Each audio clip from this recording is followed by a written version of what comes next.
Alhamdulillahirabbi Alhamdulillahirabbil alamin wassalatu wassalamu ala asrofil anbiya wal mursalin wa ala alihi wa sahbihi wa man tabi'ahu ila yaumiddin amma ba'du. Qala Allahu ta'ala fi Qur'anil Adim. Bismillahirrahmanirrahim. Rabbi shrah li sadri wa yassir li amri wahlul 'uqdatam min lisani yafqahu qawli. Subhanaka la ilma lana illa ma 'allamtana innaka antal alimul hakim. Kawan-kawan Prodi Hukum Syariah malam semester 7 berarti ya Mas? Semester 6 yang saya banggakan. Alhamdulillah malam ini saya diberi amanat oleh Kaprodi untuk tetap mengajar LKS. Cuman kalau kemarin sebelumnya saya ngajar di pagi, untuk ini di malam hari begitu. Nah, LKS ini adalah sebetulnya bagian daripada konsentrasi makul di hukum syariah. Jadi sebagaimana disepakati, nanti di hukum syariah ini Anda bisa memilih dua prodi ya, yakni kalau enggak hukum ekonomi syariah ya hukum keluarga. Anda nanti bisa tentukan itu ketika pada saat menulis tugas akhir Anda. Nah, Anda nanti ngambil judul program yang mana, yakni hukum ekonomi syariah ataupun hukum keluarga Islam atau HKI. Untuk materi ini kita diberi beban SKS 3 SKS begitu ya. 3 SKS di mana 3 SKS ini diselesaikan satu semester di semester 6. Nah, dalam kaitan itu 3 SKS ini 2 dari SKS yang ada itu merupakan teori, dan 1 SKS selanjutnya dari 3 SKS ini adalah praktik. Kalau saya dulu praktiknya tetap ada begitu di KUA, jadi satu saat nanti ketika sudah menjelang akhir dari semester 6 ini, kita insya Allah akan melakukan satu kunjungan di KUA untuk langsung mengetahui teori-teori yang kita pelajari. Ini LKS ya? Oh, LKS berarti murni ya, tiga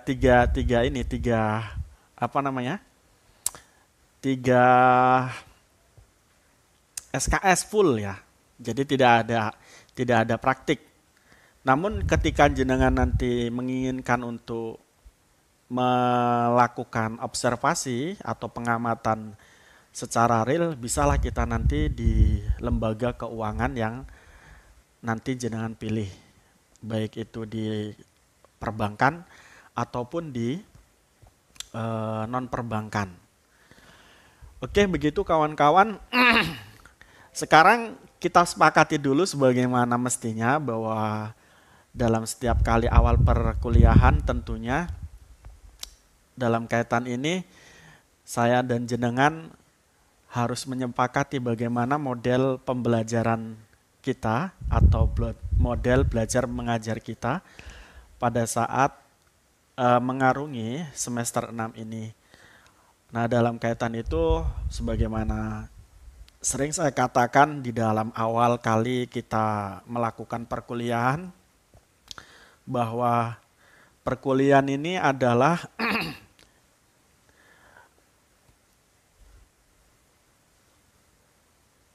berfungsi sebagai pentransferan ilmu, tapi tidak murni dari dosen. Kalau sudah kuliah tentunya sumber ilmu itu digali langsung dari teks-teks yang ada oleh mahasiswa, sementara posisi daripada dosen ini adalah sebagai pendamping begitu dan sebagai kontributor terhadap pengetahuan-pengetahuan yang kita pelajari nanti. Oleh karena itu disitulah kemudian peran seorang mahasiswa dalam pembelajaran perkuliahan ini diharapkan lebih berperan lagi dibanding ketika pada saat Anda berada di SMK atau SMP atau di SD dulu. Oleh karena itu saya bingung juga. Ini di lain sisi kawan-kawan sudah berumur, kemudian punya tanggung jawab yang lumayan berat di rumah masing-masing sebagai seorang ayah, sebagai seorang ibu. Jika ditambahi beban lagi mungkin bisa kelar, enggak, ini yang saya pikirkan selanjutnya. Oleh karena itu monggo disepakati bagaimana model dari kegiatan belajar mengajar kita untuk semester 6 ini. Boleh kita samakan dengan sebelum-sebelumnya. Jadi nanti jenengan cukup membuat PowerPoint, tidak usah membuat makalah, ataupun bahkan boleh juga apa yang nanti kita pelajari bersama kita tuangkan di dalam diskusi kita di kelas ini. Nah, nanti bisa melalui saya dulu menjelaskan tentang poin-poin yang dibahas dalam materi ini, kemudian kita setelah itu diskusi sebagaimana sebelumnya. Nah, itu mungkin yang menjadi awal dari pertemuan ini untuk disepakati terdahulu. Nah, ini monggo silahkan untuk berpendapat, Mas Nur Rahman, Bu Nur Haida, Mas Rohman, kemudian Ibnu Mat, siapa Ibnu Mat ini? Mas Fahmi, Pak Fuad, kemudian Mbak Rohmania, silakan didiskusikan bagaimana jalannya perkuliahan kita kali ini. Dan perlu dipertimbangkan juga melihat kawan-kawan yang saat ini sudah hampir menyelesaikan tugas akhirnya, mereka memang banyak yang kesulitan dalam hal menyusun tugas akhirnya, yakni skripsi. Ini mungkin hasil daripada ketika kuliah nggak sungguh-sungguh membuat makalah gitu. Maka juga ini harus dipertimbangkan. Jika nanti satu saat atau nanti dalam kesepakatan kita untuk makul ini membuat makalah, saya sangat mendukung dan saya sangat bahagia. Karena nanti endingnya jenengan pasti akan menikmati mengerjakan tugas akhir Anda skripsi. Monggo silakan kita diskusikan bagaimana. Pak Fuad. Halo. Mas Nur, bagaimana? Ya, kalau menurut saya sih, saya ini kalau di semester kemarin kan nggak ada tugas ya Pak. Hanya kuliah terus kadang malah seringnya kan jaringannya pada susah gitu ya Pak. Kalau lagi simit. Nah, kalau untuk semester sekarang mungkin tugas itu Pak. Tugas ya. Makalah itu jadi ada nilainya Pak kayaknya ya. Iya. Kuliah yang lainnya gitu Pak. Siap. Oke, Mas Nur Rahman pingin ada tugas biar lebih nantang lagi dalam perkuliahan. Dalam kaitan ini tadi tugas yang beliau pilih adalah membuat makalah. Untuk Pak Fuad, Bu Nur, Pak Samsi, Mas Nur Rahman, Mas Fahmi silahkan. Mbak Rohmania. Ya Pak, saya sependapat sama Mas Nur Rahman. Oke. Mungkin kita jadi lebih berpikir lagi Pak. Selain berpikir juga ada ada kreatif gitu. nggih. Ada talaupnya ya, ada capek-capeknya sedikit gitu ya. Oke. Pak Fuad?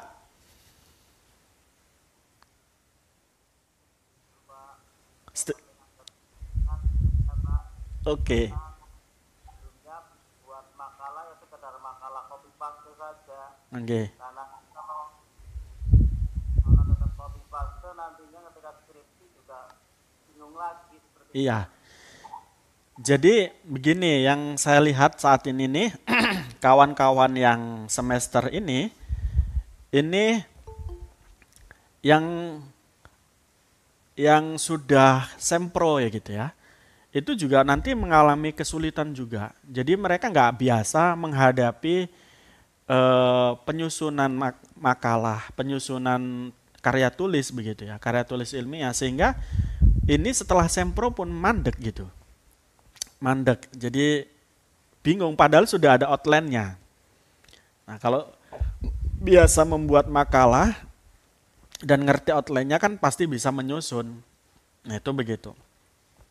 Nah nanti kita coba saja ya, seandainya kita bikin makalah minimal 5 lembar lah gitu ya. 5 lembar. Untuk banyaknya ya 21 lembar begitu. Nanti dipresentasikan, setelah dipresentasikan monggo kita diskusikan. Ya, dalam kaitan ini nanti materi kita itu cuman ada sekitar 11 pertemuan apa 12 ya. 1, 2, 3, 4, 5, 6, 7, 8, 9, 10, 11. Ya, 12 pertemuan Bapak Ibu. Nanti 12 pertemuan ini 3 ya, itu nanti saya yang mungkin mengawali. Yang selanjutnya nanti di materi ketiga ya. Di materi ketiga atau keempat itu nanti baru Bapak Ibu. Sehingga 11 kurang 3 berarti berapa pertemuan Bapak Ibu? 8. Oke, 8 pertemuan dibagi nanti jumlah orang yang ada. Ada yang 2, ada yang 1, mungkin begitu. Nanti Mas Rohman mohon untuk diformulasikan kelompok mana yang kelompok siapa saja yang menjadi bagian dari kelompok tugas ini. Semuanya akan mendapat, tinggal nanti ada yang 1 atau ada yang 2, silahkan didiskusikan. Jumlah tadi berapa Mas Rohman? 14, Pak. 14. Berarti saya 4 ya. Biar nanti 2-2 gitu. 14 itu tadi ada 8. Sebetulnya berapa 3 kan isinya 8. Iya Pak ya. Ini 7 ya Pak. Iya, biar nanti saya 4 gitu ya. Oh ya 4 ya Pak. Oke, saya 4 nanti di awal-awal. Setelah itu nanti tinggal ngegas ya, jenengan. Oke, begitu. Kita sepakati bahwa perkuliahan kita menggunakan makalah yang diwajibkan kepada mahasiswa, dan mahasiswa juga mempresentasikan, karena presentasi ini adalah nanti merupakan bagian daripada latihan ketika Anda munakosah proposal ataupun munakosah skripsi. Oke, begitu. Yang selanjutnya tetap saya ingatkan bahwa dalam perkuliahan ini sebetulnya sangat-sangat ketat melihat peraturannya. Jadi kalau tidak mengikuti perkuliahan 70%, ini bisa di DO, asalnya begitu. Tapi melihat kesibukan jenengan, ya monggo lah dipikirkan kembali, sebetulnya kita punya untung atau tidak kuliah ini. Kalau untung ya jangan sampai kurang dari 70% begitu ya. Keaktifannya di perkuliahan. Nah, oleh karena itu nanti saya pun akan menilai satu dari aktifnya masuk atau kuliahnya mahasiswa ya, yaitu nanti 20%, kemudian di elaborasikan dengan tugas, ya tugas itu nanti sekitar 40% dan tugas dan juga keaktifan masuk itu nanti 30%, kemudian UTS, UAS itu 40%, begitu penilaiannya. Jadi sehingga Anda ketika pada satu saat di naskah soal Anda atau di nilai Anda, UTS Anda merasa benar semua, itu tidak menjamin Anda akan mendapatkan nilai bagus kalau keaktifan dan makalah tidak ada atau tidak aktif dalam perkuliahan. Jadi Anda mungkin bertanya-tanya apa yang salah dari tugas saya dalam mengerjakan UTS dan UAS. Nah, karena kita masih open book, hal itu tidak objektif. Yang berkali-kali saya katakan bahwa dalam perkuliahan ini nilai dalam kertas atau nilai dalam pada saat UTS UAS itu tidak menjamin mahasiswa untuk menjadi orang yang bisa mengabdi di masyarakatnya, tetapi lebih daripada itu tugas dan juga presentasi inilah yang kemudian ia bisa membentuk dirinya sendiri di masyarakat nanti. Oleh karena itu jangan terus mempermasalahkan nilai di dalam UTS dan UAS meski Anda merasa 100% benar itu. Karena sekali lagi sifatnya adalah open book. Ketika dia tidak argumentatif, masih tekstualis alias memindahkan dari teks buku atau teks jurnal ke tulisan Anda, ini maka menurut hemat saya nilainya tidak sempurna sehingga tidak jadi 100. Itu begitu saudara-saudara atau ibu-ibu dan bapak-bapak yang ada di media ini. Begitu. Insya Allah nanti kita mulai di kuliah itu bulan ini ya, tanggal 6 atau tanggal 8 ya. Tanggal 8 kemudian nanti berakhir di bulan Juli. Gitu ya. Itu masa perkuliahan kita. Ada pertanyaan mungkin berkaitan tentang kontrak belajar kita?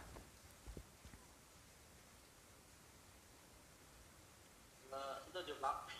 Oke, setuju ya.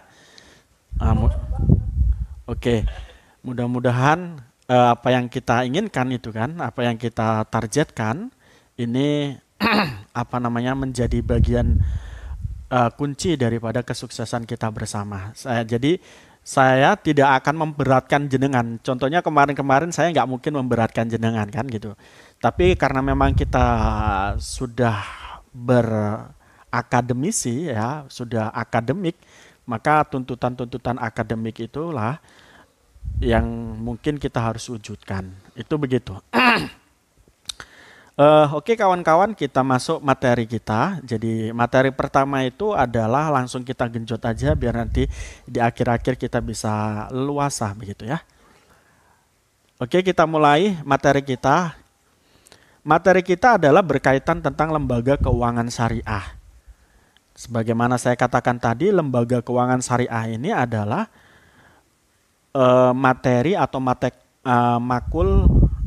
materi kuliah yang merupakan pilihan ini yang akan menentukan Anda besok ketika ujian atau ketika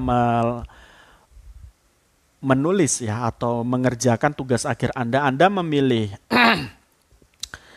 hukum syariah, hukum ekonomi syariah atau hukum keluarga Islam. Nah, dalam kaitan ini penegasannya adalah pada materi ini.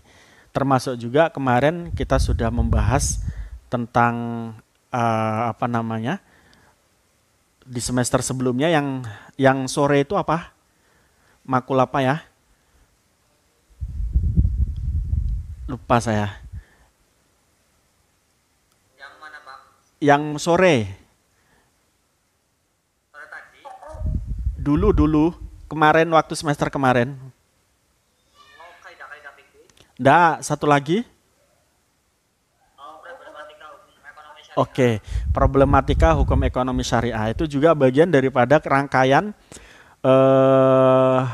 kejuruan atau keprodian. Anda akan memilih hukum ekonomi syariah atau hukum keluarga Islam. Oke, kawan-kawan, lembaga keuangan syariah. Istilah lembaga keuangan syariah ini karena memang ada munculnya lembaga keuangan syariah yang sangat masif ya. Sebagaimana diketahui, beberapa lembaga keuangan syariah di dunia itu begitu masifnya muncul.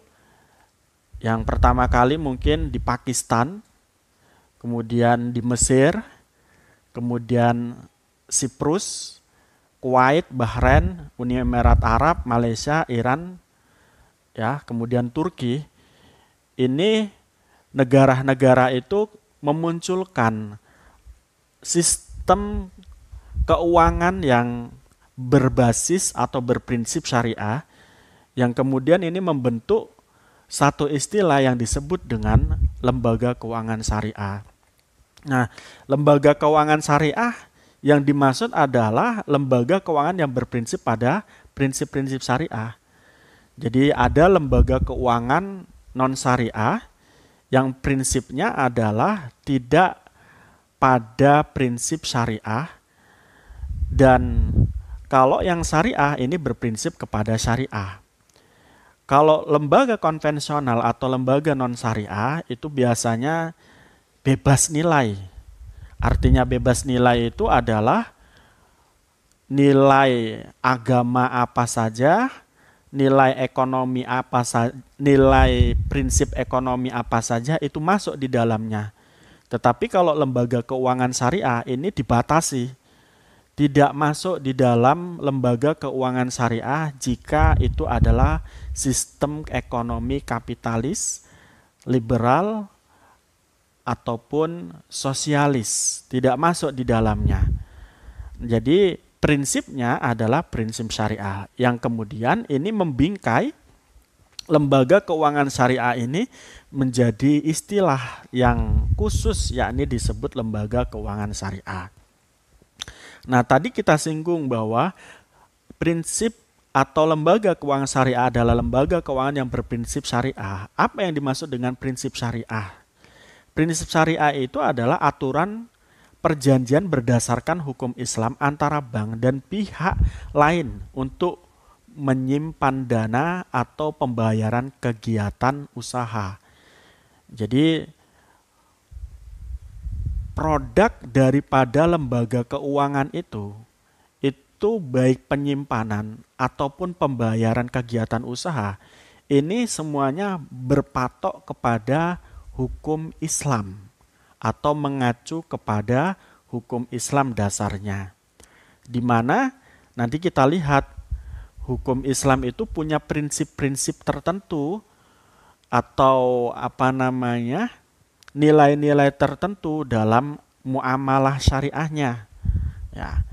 Dalam kaitan ini kita bisa lihat prinsip ekonomi syariah itu berbeda dengan prinsip ekonomi konvensional, di mana di dalam ekonomi Islam atau lembaga keuangan syariah itu ada istilah prinsip ilahiyah, di mana proses muamalah, proses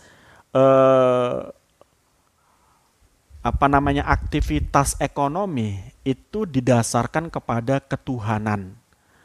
Jadi pada saat kita meminjamkan, menghutangkan, mendistribusikan apa yang menjadi milik kita, ini semuanya dikaitkan dengan Tuhan, dikaitkan dengan Allah.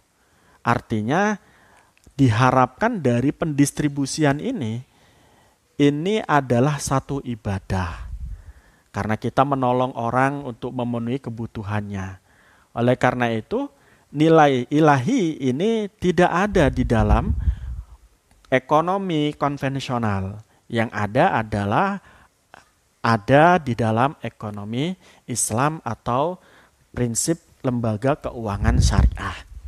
Yang kedua, prinsip ekonomi syariah atau lembaga keuangan syariah berbeda dengan konvensional karena di dalamnya ada nilai keadilan, di mana dalam muamalah, dalam aktivitas ekonomi, kita harus melakukan satu sikap yang adil, ya, sikap yang adil. Contohnya dalam jual beli, kita tidak boleh melakukan kedaliman dalam transaksi jual beli yang notabene memainkan harga atau memonopoli harga dan lain sebagainya, yang notabene orang menjadi rugi. Ini yang tidak diperbolehkan dan ini tidak adil. Nah, yang adil bagaimana? Ya, tidak melakukan monopoli, kemudian tidak melakukan penipuan dan lain sebagainya. Ini yang disebut dengan adil dan itu menjadi prinsip ekonomi syariah dan lembaga keuangan syariah. Nah, oleh karena itu di sini kita diperintahkan oleh Allah untuk adil. Allah mengatakan, innallaha ya'muru bil adli wal ihsan wa ita'idil qurba wa yanha 'anil fahsya'i wal munkar wal baghi ya'idukum la'alakum tadzakarun. Allah lah yang memerintahkan kita untuk adil, untuk berbuat baik, untuk memberi kepada kerabat dan mencegah kekejian dan kemungkaran. Nah, dalam kaitan ini perintah keadilan itu juga ada di dalam ekonomi syariah, di mana kita tadi saya katakan adil yang dimaksud di sini bukan berkaitan tentang sama rata, tetapi berkaitan tentang ketidakdoliman ya terhadap pelaksanaan aktivitas ekonomi. Itu adalah bentuk keadilan dalam ekonomi. Yang selanjutnya adalah nilai kenabian. Artinya nilai kenabian dalam ekonomi syariah ini adalah kita harus mengikuti Nabi dalam berekonomi. Sebagaimana kita tahu Nabi Muhammad itu adalah selain beliau jadi seorang nabi, jadi pemimpin, beliau juga menjadi seorang pedagang. Nah, banyak atau sedikit prinsip-prinsip perdagangan Nabi inilah yang kemudian kita harus ikuti sebagai satu upaya mengikuti Nabi dalam perdagangan, dalam syariat muamalah, kemuamalahan yang ada di dalam Islam. Nah, bagaimana Nabi dalam berdagang? Nabi tidak pernah menipu. Maka kemudian Nabi disebut dengan As-Siddiq, Al-Amin. Nah, ini bagian daripada prinsip yang ada di dalam ekonomi syariah berupa mengikuti perilaku Nabi dalam perdagangan. Nah, kemudian nilai pemerintah. Jadi dalam kaitan ini pemerintah kita dudukan sebagai ulil amri minkum, di mana pemerintah ini memiliki kekuasaan untuk mengatur, termasuk mengatur ekonomi di negaranya. Sehingga ya dalam ekonomi Islam ini atau ekonomi syariah, kita juga mengikuti apa yang menjadi aturan-aturan perintah daripada pemerintah dalam peraturan-peraturan perundangan atau peraturan menterinya dalam ekonomi. Sehingga tidak kita nafikan adanya aturan-aturan itu dalam ekonomi Islam selagi tidak memerintahkan kemungkaran dan memerintahkan kemaksiatan. Kita ikuti apa peraturan itu. Jadi itu peraturan-peraturan yang baik itu dari pemerintah merupakan satu nilai yang harus kita ikuti. Kemudian nilai keuntungan. Keuntungan ini adalah keuntungan yang dilakukan secara alami, tidak dilakukan dengan cara menipu, ya, keuntungan. Jadi prinsip perdagangan itu adalah untung.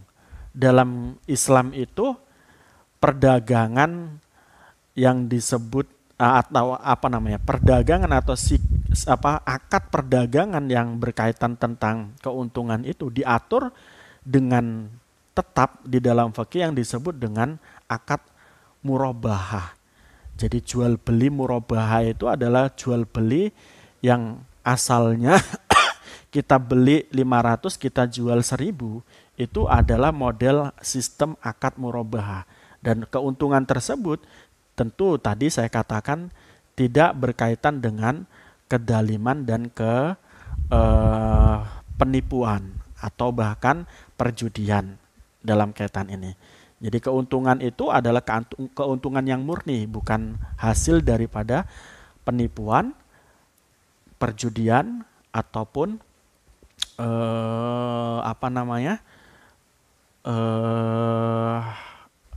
perjudian, penipuan,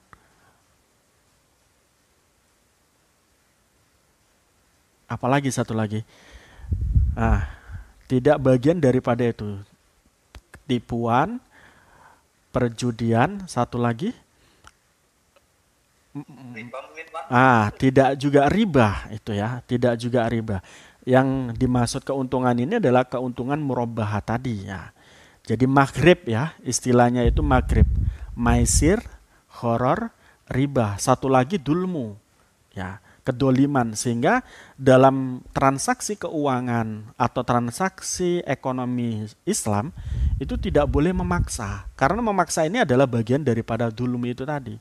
Jadi ada orang, contohnya memaksa dalam ekonomi itu adalah ada orang memiliki tanah, dia tidak ingin menjual tanahnya. Ada orang datang kepadanya ingin membeli tanahnya, padahal si pemiliknya tidak mau menjualnya. Kemudian ditodongkan pistol kepada pemilik tanah dengan mengatakan jual tanahmu. Nah, dalam kaitan ini tidak diperbolehkan. Ya, tidak diperbolehkan. Nah, itu yang kemudian keuntungan semacam itu tidak diperkenankan di dalam ekonomi syariah. Jadi keuntungan yang boleh adalah be'ul murabahah saja. Dan bagi hasil ya. Dan bagi hasil. Nah, selanjutnya apa sih yang dimaksud dengan ekonomi Islam ini? Beberapa pakar sebagaimana Abdul Manan, walaupun beliau bukan termasuk ekonom Islam, beliau adalah seorang pemerhati ekonomi Islam di Indonesia dan hukum ekonomi ya. Beliau mendefinisikan bahwa ekonomi Islam ini adalah ilmu pengetahuan sosial yang mempelajari masalah-masalah ekonomi rakyat yang diilhami oleh nilai-nilai Islam. Jadi ilmu yang mempelajari masalah ekonomi itu kata beliau ya, dengan prinsip nilai-nilai Islam. Kemudian ada yang mengatakan lagi bahwa ekonomi Islam adalah pengetahuan yang membantu upaya realisasi kebahagiaan manusia melalui alokasi dan distribusi. Jadi ada yang mendefinisikan bahwa ekonomi Islam itu adalah ilmu pengetahuan yang membantu upaya realisasian kebahagiaan. Jadi orang itu ketika dia tidak memiliki sesuatu dan kemudian dia memiliki sesuatu dari transaksi jual beli, setelah membeli sesuatu itu kan bahagia dia. Karena apa? Karena dia memenuhi kebutuhannya atau bisa memenuhi kebutuhannya dengan cara jual beli. Hal ini yang kemudian ini adalah bagian daripada upaya atau pengetahuan ini ya, pengetahuan untuk merealisasikan kebahagiaan itu, ini adalah termasuk bagian daripada ekonomi Islam. Dengan nilai-nilai ya, dengan nilai-nilai Islam tentunya. Nah, selanjutnya perlu diketahui oleh kawan-kawan juga bahwa lembaga keuangan syariah itu ada yang bank, ada yang non-bank. Ada yang bank, ada yang non-bank. Lembaga keuangan syariah yang bentuknya adalah bank, itu contohnya adalah bank syariah. Contohnya ada bank muamalah. Itu yang murni bagian daripada bank syariah di Indonesia. Nah, kemudian ada juga unit usaha syariah. Unit usaha syariah ini contohnya adalah bank-bank konvensional yang membuka cabang syariah. Contohnya BRI, kemudian BNI, Mandiri, semuanya nanti punya unit usaha yang disebut dengan BRI Syariah, Mandiri Syariah, dan lain sebagainya. Kemudian ada BPRS, Bank Pengkreditan BPRS itu. Nah, itu termasuk bagian daripada lembaga keuangan yang bentuknya adalah bank. Selanjutnya lembaga keuangan syariah itu ada yang berbentuk lembaga keuangan non bank seperti asuransi syariah, pegadaian syariah, dana pensiun syariah, kemudian Baitul Mal wa Tamwil, kemudian pasar modal syariah dan lain sebagainya. Ini adalah lembaga keuangan non syariah.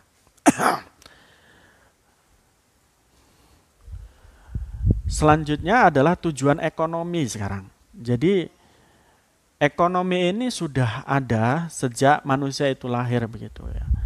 Nah, dalam kaitan ini tujuan daripada ekonomi itu tentunya adalah satu, memenuhi kebutuhan dasar manusia yang meliputi pangan, sandang, ya, dan papan, dan juga kesehatan ditambah lagi.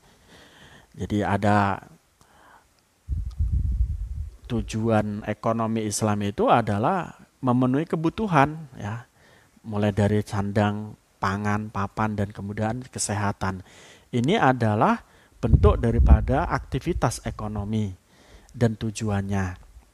Kemudian memastikan kesetaraan bagi semua orang.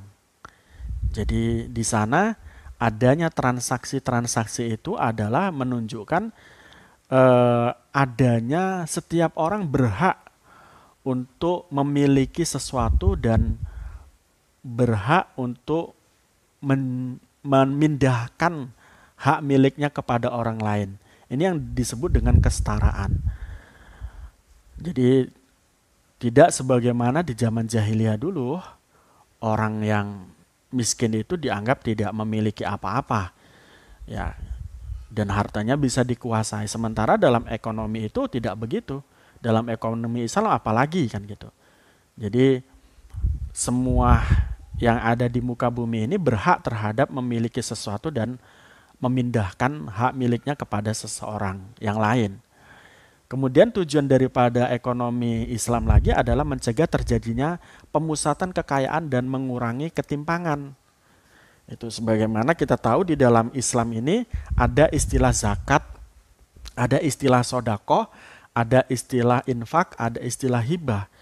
Di mana kebanyakan dari apa yang kita katakan tadi, yakni mulai zakat, kemudian hibah dan sebagainya adalah sifatnya ubudiyah. Masuk dalam ekonomi yang bentuknya memang sudah ubudiyah begitu. Oleh karena itu di situ adanya zakat, adanya infak itu merupakan bagian daripada agar tidak adanya pemusatan kekayaan di satu orang saja dan mengurangi ketimpangan, mengurangi ketimpangan sosial ya. Ada yang miskin bisa diangkat dengan zakat ya begitu. Nah, kalaupun sekarang mesti zakat itu tidak bisa mengurangi kemiskinan dan belum efektif, ini sedang akan diupayakan untuk menjadi efektif dengan munculnya apa? Munculnya satu terobosan pengelolaan zakat yang disebut dengan zakat produktif dan lain sebagainya. Nah, selanjutnya adalah memastikan setiap orang mematuhi peraturan. Jadi dalam ekonomi Islam itu juga ada hukum ya, yang mana hukum dalam ekonomi Islam ini kita pelajari sekarang. Jadi kalau ekonomi Islam itu dipelajari oleh sarjana ekonomi Islam ya. Nah, sementara kalau hukumnya itu adalah kita pelajari sekarang. Jadi kita meski mempelajari lembaga keuangan syariah dan lembaga lembaga keuangan syariah baik yang bank ataupun non bank ini tidak kita pelajari sedetail sebagaimana ekonom Islam mempelajarinya. Kita hanya mempelajari kulitnya saja dan mempelajari prinsipnya saja untuk kemudian kita bisa menghukumi bagaimana prinsip-prinsip syariah berjalan di sana atau tidak. Itu pastinya di situ. Bukan mempelajari manajerialnya dan lain sebagainya. Ini yang perlu nanti jenengan ketahui. Jadi kita ini hanya mempelajari hukumnya, bukan mempelajari ekonominya. Kemudian tujuan ekonomi Islam itu juga memastikan pertumbuhan ekonomi. Jadi di negara-negara yang notabene itu tidak maju, kemudian ada ketimpangan ekonomi negara tersebut ya, kita bisa melakukan satu upaya penerapan ekonomi Islam ini agar bisa memajukan negara tersebut dalam ekonomi. Atau di sebuah daerah yang notabene pinggiran kota atau di pelosok desa, ketika kita upayakan ekonomi Islam ini, maka di situ akan muncul pertumbuhan ekonomi. Nah, di sini kawan-kawan perlu juga diketahui ada aliran dalam ekonomi di mana tokoh-tokoh aliran tersebut itu mulai dari Bakir As-Sadar, kemudian Umar Kaprah, kemudian Timur Quran University of Southern California. Ini merupakan bagian daripada tokoh-tokoh aliran dalam ekonomi Islam, di mana aliran ekonomi Islam itu ada aliran Iqtisoduna. Tadi tokohnya adalah Bakir As-Sadar, Abbas Mirahor, kemudian Bakir Al-Hasani. Ini aliran ekonomi Islam yang Iqtisodina. Kemudian aliran mainstream. Di sana ada Umar Kafra, ya, Muhammad Najatungo As-Siddiq. Ini adalah tokoh-tokoh aliran mainstream. Aliran alternatif kritis yang tadi saya katakan, di situ ada perguruan tinggi yang telah mengkaji ekonomi Islam. Dalam kaitan ini yang saya maksud dengan perguruan tinggi itu adalah Timur Quran University of Southern California, kemudian Yomo dari Harvard University juga bagian daripada tokoh aliran alternatif kritis ini. Lalu bagaimana pandangan aliran Iqtisodina? Aliran Iqtisodina ini mengatakan bahwa ekonomi konvensional tidak akan pernah sejalan dengan ekonomi syariah. Jadi aliran Iqtisodina ini seolah-olah memang memisahkan antara ekonomi Islam dengan ekonomi syariah. Dan dia mengatakan, oke. Udah? Sudah? Ya, udah, Pak. Oke.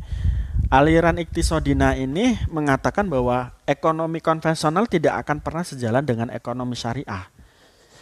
Jadi tidak ada bisa digabungkan, tidak bisa disatukan antara ekonomi syariah dengan konvensional. Karena secara prinsip menurut Iqtisodina, aliran Iqtisodina itu prinsipnya saja berbeda, kemudian tujuannya juga berbeda gitu ya. Maka tidak pernah akan bisa disatukan. Kemudian Iqtisodina juga beranggapan tidak mengenal sumber daya terbatas. Jadi dalam upaya ekonomi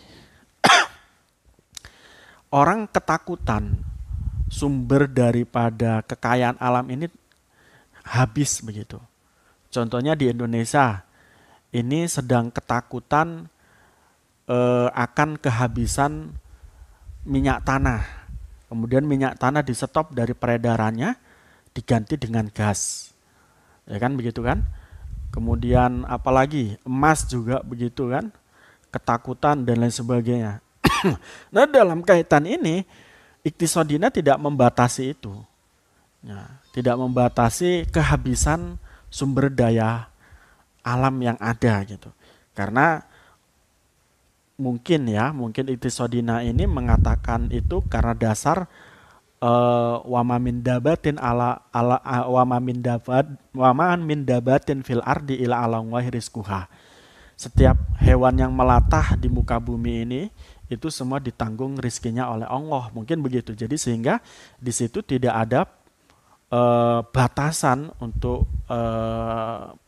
ekonomi atau sumber ekonomi di dunia ini. Itu mungkin ya yang mendasari mereka. Kemudian aliran Iqtisoduna ini juga menolak terbatasnya kebutuhan dan keinginan manusia. Sebab terbatasnya kebutuhan dan keinginan manusia itu sangat dipengaruhi dengan distribusi yang tidak merata.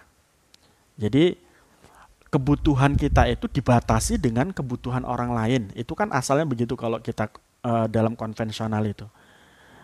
Dan dalam pemahaman saya juga begitu. Jadi kebutuhan kita itu dibatasi dengan kebutuhan lain. Keinginan kita itu dibatasi dengan kebutuhan orang lain. Nah, di sini tidak memahami, tidak mengatakan semacam itu. Sebab apa? Jika distribusi itu merata, insya Allah kebutuhan, keinginan itu juga pasti akan tersampaikan, pasti akan terpenuhi. Jadi tidak ada. Nah, karena mungkin begitu, karena mungkin distribusi itu tidak merata, kebutuhan itu terbatas, keinginan manusia juga terbatas. Itu begitu. Nah, sementara kalau kita belajar ekonomi itu tentang distribusi dan produksi, kemudian transportasinya, kemudian pendistribusiannya itu disesuaikan dengan kebutuhan, ya kan gitu. Jadi kalau biasanya yang bisa mempengaruhi harga itu kan ketika kebutuhan lebih tinggi dibanding produksi atau dibanding dengan distribusi. Jadi contohnya kebutuhan di masyarakat kita tentang cabai itu sangat dibutuhkan cabai tersebut. Ternyata di petani hanya bisa mengupayakan 5 ton saja, sementara kita butuh 10 ton. Dan dalam kaitan ini terbatas itu. Ini yang menurut hemat saya mungkin bisa dibandingkan dengan teori iktisodina ini yang mengatakan bahwa kebutuhan dan keinginan manusia itu tidak terbatas, ya. Jadi kalau hemat saya ketika kebutuhan itu sangat tinggi dan kemudian produksi rendah atau distribusi tidak tersalurkan dengan baik, maka disitulah keterbatasan menurut hemat saya begitu. Kemudian istilah ekonomi tidak tepat, yang tepat adalah iktisodina. Jadi aliran iktisodina ini menganggap ekonomi Islam itu tidak tepat, yang tepat adalah istilah iktisoduna dalam ekonomi Islam. Kemudian aliran mainstream. Aliran mainstream ini dipelopori oleh Umar Kaprah, kemudian Muhammad Najatullah As-Siddiq. Aliran ini mengatakan masalah ekonomi muncul karena sumber daya terbatas, sementara keinginan, kebutuhan, dan kecenderungan tidak terbatas. Ini yang saya setuju. Ya, sebagaimana yang saya pahami kan begitu. Nah, ini bertentangan sekali dengan yang sebelumnya, yakni aliran iktisodina. Kemudian yang kedua dalam berekonomi, mengambil suatu yang baik dari ekonomi konvensional adalah tidak jadi masalah. Jadi kalau yang di atas tadi antara konvensional, ekonomi konvensional dengan syariah itu tidak bisa ditemukan. Kalau di sini aliran mainstream ini bisa ditemukan. Ya, bisa ditemukan. Apa itu yang bisa ditemukan? Jadi kalau ada aliran konvensional atau ekonomi konvensional yang baik-baik dalam manajemen dan lain sebagainya, mungkin bisa diambil untuk dijadikan sebagai rule atau aturan di dalam ekonomi syariah. Kemudian aliran ini menganggap bahwa sama antara ekonomi konvensional dengan syariah. Bedanya adalah penyelesaiannya. Ini saya sangat setuju sekali nih. Aliran mainstream ini. Jadi ketika kita menongok atau melihat bagaimana di perbankan syariah dan di perbankan konvensional, kayaknya hampir sama semua gitu. Yang beda adalah akad, yang kedua yang beda adalah tidak ada naik turunnya angsuran. Kalau di konvensional itu ada naik turunnya angsuran, di syariah tidak ada, jadi dia tetap, ya. Istilahnya fluktuatif atau apa itu istilahnya itu. Itu begitu. Nah, aliran ini saya sangat setuju sekali, jadi tidak ada bedanya itu. Dalam ekonomi konvensional, segala masalah ekonomi dapat diselesaikan dengan cara menentukan pilihan. Sedangkan dalam ekonomi Islam dilakukan dengan menggunakan sistem yang ada sesuai dengan Al-Quran. Ini perbedaannya saja. Ya, itu begitu. Jadi dalam kaitan ini, konvensional ataupun syariah, biasanya kalau seandainya tidak bisa kita mendapatkan kebutuhan secara kebutuhan tersier secara ya, maka kita harus di bawahnya minimal kita bisa mendapatkan sekunder. Kalau kita tidak bisa menemukan kebutuhan sekunder, maka ya primer saja yang kita temukan gitu. Jangan pula ketika kita tidak mampu menemukan tersier atau kebutuhan tersier, kita langsung ke tersier ya yang ada aja gitu. Nah, selanjutnya adalah aliran alternatif kritis. Ya, tadi kita sebutkan di situ ada Yomo dari Harvard University sebagai tokohnya. Aliran ini mengkritik aliran mainstream yang menghilangkan variabel riba dan masuknya variabel zakat dan niat sebagai ajaran Islam. Jadi riba itu seolah-olah di mainstream itu tidak ada karena menurutnya tadi sama gitu ya. Sama maksudnya adalah samanya lembaga keuangan syariah dengan lembaga konvensional. Itu katanya dia begitu. Aliran kritis ini mengatakan tidak sama. Ya, tidak sama. Apa perbedaannya? Kalau di keuangan syariah itu biasanya ya dikenal dengan murabahah, mudorobah, ya kan, bagi hasil ataupun juga mengambil untung dari apa yang dibeli dan kemudian dijual. Sementara kalau dalam konvensional biasanya identik dengan penambahan karena memang akadnya tidak jelas. Ini begitu. Ini mungkin yang dikritik oleh aliran alternatif kritis ini. Kemudian menurut aliran ini, ekonomi Islam belum tentu datang dari ajaran Islam. Nah, ini menarik juga. Ya, ekonomi Islam hanya penafsiran manusia saja dari Al-Quran dan Al-Hadis, sehingga kebenarannya relatif. Dan saya setuju itu. Ya, karena memang dalam Islam itu, dalam Al-Quran dan Al-Hadis itu tidak diterangkan bagaimana distribusi, bagaimana produksi, dan lain sebagainya secara detail. Sementara dalam perkembangannya, ya itu semuanya dirumuskan oleh tokoh-tokoh ekonomi kita dalam upaya pemenuhan kebutuhan. Bagaimana produksi, bagaimana distribusi, dan lain sebagainya. Bagaimana konsumsi, dan lain sebagainya. Dalam ekonomi itu kan produksi, distribusi, dan konsumsi. Nah, semuanya itu harus bertalian. Kalau tidak bertalian, tidak mungkin akan terjadi jual beli. Sumber ekonomi syariah. Sumber ekonomi syariah itu dari apa? Dari alam, dari manusia, modal dan manajemen, juga teknologi tepat guna. Dari kelima sumber ekonomi syariah ini, ya, yang mungkin harus dimiliki dalam setiap lembaga keuangan, baik itu baik itu perbankan atau non perbankan, di mana ia harus memiliki sumber daya alam. Ya, sumber daya alam maksudnya ia memiliki aset, ya, aset yang bergerak atau yang tidak bergerak. Kemudian sumber daya manusia harus memiliki SDM, ya, karyawan beserta pengelola yang baik, kemudian modal, kemudian manajemen yang bagus dan teknologi tepat guna.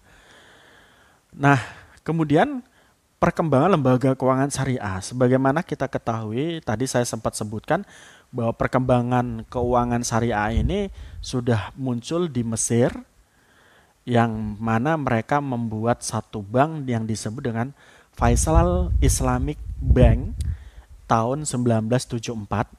Kemudian Cyprus, saya katakan di sana juga dibuat ya Faisal Islamic Bank of Kibris, ya, tahun 1983. Kemudian Kuwait mendirikan Kuwait Finance House tahun 1977. Kemudian Bahrain, City Islamic Bank of Bahrain. Kemudian Uni Emirat Arab atau di sana dibuat di Dubai sebuah lembaga keuangan syariah yang disebut dengan Dubai Islamic Bank tahun 1974.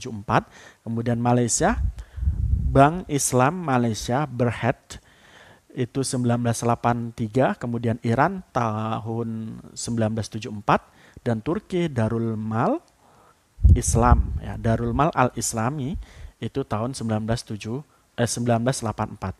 Di mana lembaga keuangan ini kita seolah-olah memang kalau melihat dari tahunnya itu Indonesia ini jauh setelah mereka. Karena kalau kita lihat di Mesir itu 78, kemudian yang paling mutaakhir itu adalah 1984. Di Indonesia itu ternyata tahun 91. Jadi terlambat berapa tahun begitu ya. Terlambat sekitar 15 tahun atau 15 tahunan begitu dibanding negara-negara yang kita sebutkan tadi. Nah, tokoh-tokoh lembaga keuangan syariah yang notabene menjadi bagian daripada upaya membentuk lembaga keuangan syariah di Indonesia. Salah satunya adalah Dawam Raharjo, kemudian Amin Saifuddin, Muhammad Amin Aziz, yang mana mereka bertiga ini membuat Baitul Mal, ya, Baitul Mal Watamwil, ya, atau koperasi syariah. Dan begitu juga pada tahun 90 itu sudah ada bank syariah yang didirikan oleh MUI pada tahun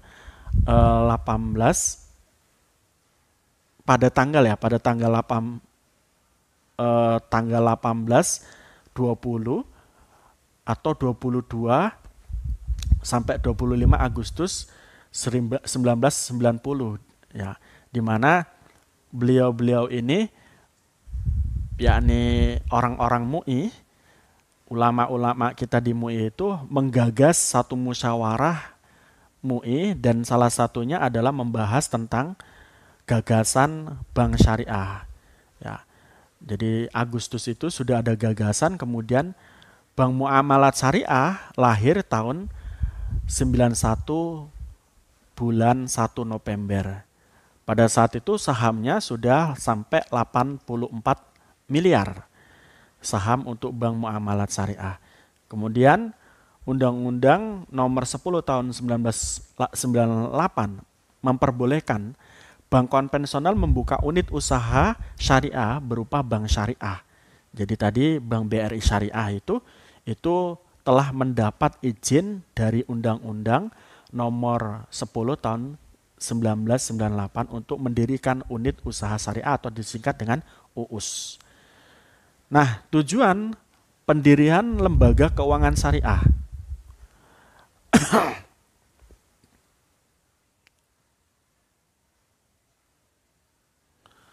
Tujuan pendirian lembaga keuangan syariah ini, ya, salah satunya adalah mendasari segenap aspek ekonomi dalam kehidupan berdasarkan Al-Quran dan Al-Hadis.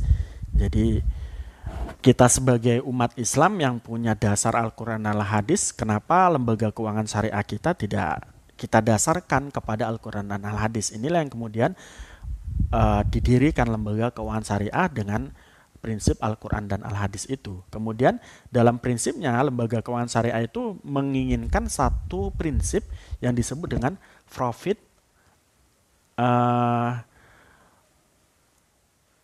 and loss sharing, ya. Untung dan rugi itu dibagi dua. Nah, ini yang tidak ada di dalam lembaga keuangan konvensional, di mana ketika salah satu pihak dalam kaitan ini adalah kreditur itu mengalami kerugian, lembaga keuangan konvensional tidak mau tahu. Tapi ini pun juga menjadi pertanyaan besar, apakah di lembaga keuangan syariah mau tahu? Artinya tidak usah mengganti rugi, debitur yang rugi itu. Nah, dalam kaitan ini ternyata tidak, tetap saja harus membayar. Ini yang kemudian saya katakan tadi, hampir tidak ada beda. Oke, kemudian tujuan dari pendirian lembaga keuangan syariah selanjutnya adalah sebagai satu pembuktian bahwa sistem keuangan liberal, sekuler, kapitalis, dan sosialis ini memiliki kelemahan, Sedangkan ekonomi Islam dapat menyetabilkan dan menyeimbangkan ekonomi dunia dengan zakat, sedekah, dan infak. Nah, terutama pada saat pandemi semacam ini, negara hutang sana-sini untuk membangkitkan daya beli masyarakat. Tetap kebanyakan utang dan susah membayarnya. Bahkan sampai detik ini, menurut media itu sudah 6 triliun atau 6 berapa itu ya. Sudah segitu besarnya hutang kita kepada negara lain. Dan pada saat semacam itu, upaya-upaya selanjutnya sebagaimana kita ketahui dengan memotong ya pajak penjual belian atau penjualan atau pembelian barang-barang mewah itu dibuat 0%. Ini adalah upaya-upaya yang menakutkan juga, karena di lain sisi negara kita itu sebetulnya sudah banyak polusi polusi kendaraan, tapi di lain sisi kemudian kok keran untuk memiliki kendaraan lebih banyak itu dibuka lebar-lebar. Ini adalah ironis. Tapi itu tidak menjadi bahasan kita pada saat ini. Udah, ini menjadi pemikiran kita bersama saja dan unek-unek aja. Nah, kemudian ini kawan-kawan, ada yang perlu jenengan ketahui dan penting untuk diketahui. Dan bahkan ini saya siapkan untuk jenengan ketika nanti bertanya apa sih otentititas dalam perbedaan bank syariah atau lembaga keuangan syariah dan konvensional. Dalam kaitan ini kita lihat bahwa dasar hukum lembaga keuangan syariah itu adalah Al-Quran dan Hadis, Fatwa MUI, dan Undang-Undang Nomor 21 tahun 2008 tentang perbankan syariah. Sedangkan aturan dalam konvensional itu adalah Undang-Undang tentang keuangan dan peraturan BI, juga peraturan OJK.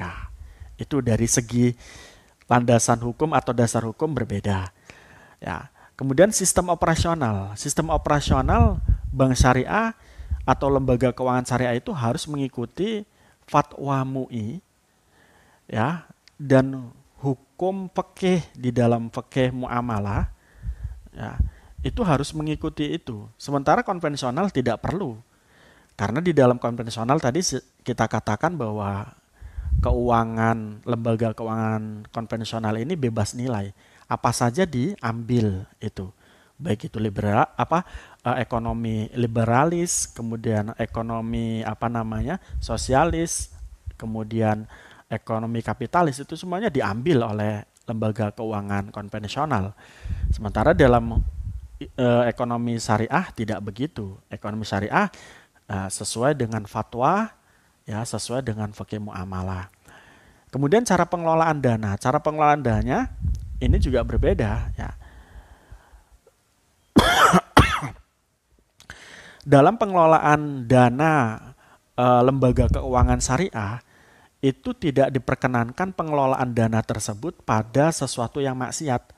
Contohnya dana lembaga keuangan syariah dipinjam oleh pabrik bir, di mana pabrik bir itu pabrik minuman keras. Nah, dalam kaitan ini tidak boleh. Nah, sementara kalau di lembaga keuangan konvensional, baik itu yang bentuknya maksiat, ya, dikelola untuk maksiat atau tidak maksiat, itu diperbolehkan.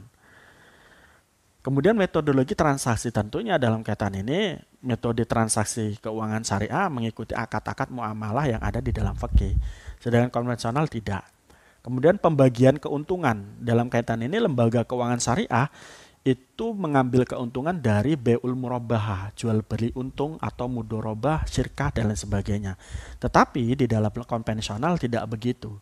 Tapi ini nanti bisa digugat, bisa sangkal, ya.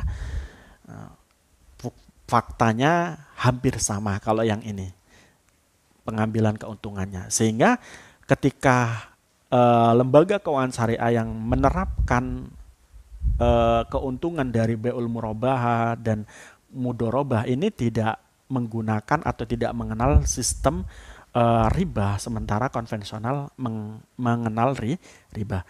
Demikian yang mungkin bisa saya sampaikan, silakan ditanggapi berkaitan tentang pengantar daripada lembaga makul ya, lembaga keuangan syariah. Monggo.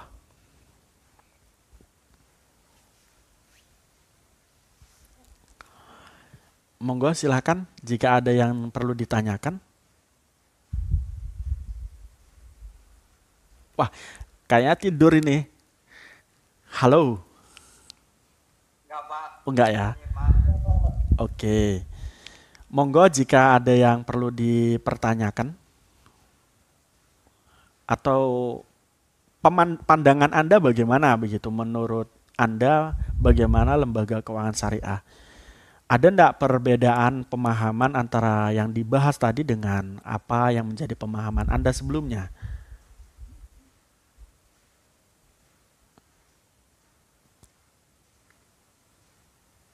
Halo? Kalau saya jujur Pak, saya kan belum pernah ke lembaga keuangan syariah ya Pak, jadi masih belum ada gambaran karena belum survei langsung gitu Pak. Oke. Jadi kalau dengan adanya materi yang kita bahas tadi sudah ada gambaran toh? Iya agak mending. Oke. Cuman ya belum mantep karena belum survei sendiri gitu Pak. Oke, jadi yang pasti gini tadi ya, yang menjadi titik tekan kita untuk lembaga keuangan syariah atau ekonomi syariah ini, yang tadi kita bahas itu yang paling penting adalah di dalam ekonomi syariah atau lembaga keuangan syariah ini terdapat prinsip-prinsip yang tadi kita sebutkan. Yang pertama, prinsip ketuhanan, prinsip keadilan, prinsip pemerintah, dan lain sebagainya. Ini ada di dalam ekonomi dan lembaga keuangan syariah kita. Nah, dalam kaitan yang lain, dalam konvensional ini belum tentu ada. Jadi mereka melakukan transaksi itu atas dasar pokoknya untung gitu. Sementara kita tidak begitu. Kita harus melihat tidak boleh dolim, melihat orang bisa kita bantu dengan jual beli kita dan lain sebagainya. Gitu. Itu yang paling penting kalau hemat saya dari pemaparan tadi. Dan perlu diketahui juga dalam ekonomi Islam itu punya 3 aliran tadi yang kita sebutkan. Jadi iktisodinah, kemudian mainstream, kemudian anti mainstream. Yang tokonya tadi kita sudah sebutkan. Ada lagi mungkin? Cukup Pak. Wih, cukup. Oke. Oke. Kalau saya sendiri cukup Pak. Oke. Atau yang lain Pak. Oke. Masih ada ya. Oke. Begitu mungkin kawan-kawan yang bisa kita sampaikan. Ingat kita ini 3 SKS. Kalau kita tadi lihat jam berapa? Jam 19.10 sampai jam 9. 21.45. Itu jadi panjang sekali. Ini waktu kita sudah selesai belum ya? Masih panjang Pak. Oke, nggak masalah. Ya. Oke. Jadi itu nanti pengantarnya insya Allah kita lanjutkan di hari selanjutnya. Ingat, saya hanya membahas 4 materi pertama, selanjutnya nanti dibagi dan Mas Nur Rahman segera untuk memformulasikan kelompok-kelompok yang ada di dalam kelas kita. Demikian mungkin yang bisa saya sampaikan. Terima kasih sekali. Hari pertama sudah ada 1, 2, 3, 7 orang dari 14 orang, artinya separuh mewakili gitu ya. Tapi dengan separuh ini mudah-mudahan sesuai dengan apa yang dikatakan Ibnu Athaillah As-Sakandari, manis tarokot bidayatuhu istarokot intihauhu. Orang yang ketika melakukan amal perbuatan baik awalnya, insya Allah di akhir juga husnul khotimah. Mudah-mudahan begitu. Mbak Kun Ifada masuk ini Mas. Mbak cantik. Halo Mbak. Sehat?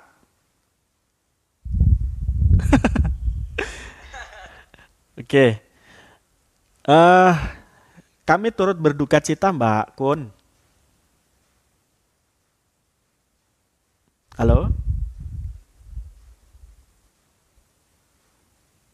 Halo? Oke. Paling itu Pak, saya mohon maaf minta RPS-nya Pak. Oke, siap. Di kelompokkan. Oke. Begitu, tapi untuk mengakhiri pertemuan kita ini, kita kirim Al-Fatihah untuk yang katanya Mas Rohman tadi, Mbak Kun Ifadah mengalami musibah.